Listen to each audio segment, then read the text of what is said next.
آج ایک اہم ترین ٹاپک لے کے حاضر خدمت ہوا ہوں، جس کو متا کہتے ہیں یا زواج مؤقت کہتے ہیں، یعنی کہ محدود وقت کے لیے شادی کہتے ہیں۔ ابھی مزہ آئے گا نا بھیڑو۔ ایک اسکیم ہے، متا باعث ثواب ہے، مدت معین کرے، حق کیا بولا تو نے؟ پہلے کیا بولا؟ متا باعث ثواب ہے،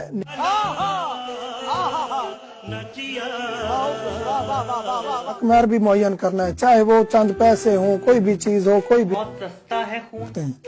غیر شادی شدہ لڑکی کے والد کی اجازت ضروری ہے دوسرے نکاح کی طرح۔ ہاں، اگر طلاق یافتہ ہے یا بیوہ ہے تو اس کے ساتھ آپ ڈائریکٹ متا کر سکتے ہیں بغیر والد یا دادا کی اجازت کے۔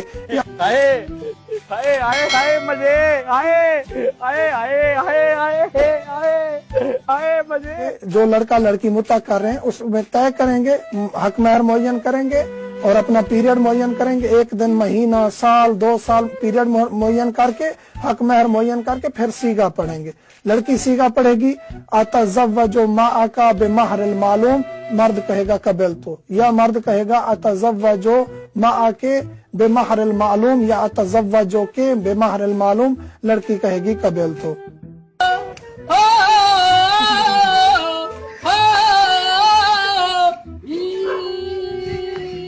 میں تجھے قبول، تو مجھے قبول۔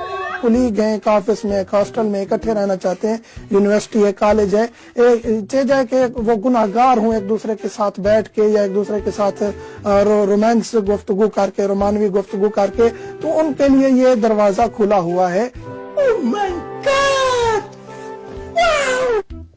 مرد کے لیے کیا ہے، 1 سے زیادہ متے کر سکتے، جس طرح شادی میں 4 سے زیادہ بیویاں نہیں رکھ سکتا، لیکن متا زیادہ خواتین سے کیا جا سکتا ہے، اور ایک ہی وقت میں مختلف خواتین سے، زیادہ خواتین سے متا کیا جا سکتا ہے۔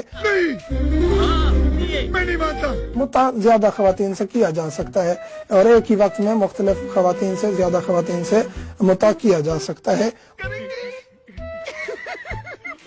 اور اگر اسی خاتون کے ساتھ متا دوبارہ کرنا چاہتا ہے، پیریڈ ختم ہو گیا یا پیریڈ معاف کر دیا ہے، تو وہ عدت کے دوران بھی اسی خاتون، کیونکہ اس کی بیوی تھی اور اسی کی عدت میں تھی، تو اس کے دوران دوبارہ وہ اس کے ساتھ سیگا پڑھ سکتا ہے۔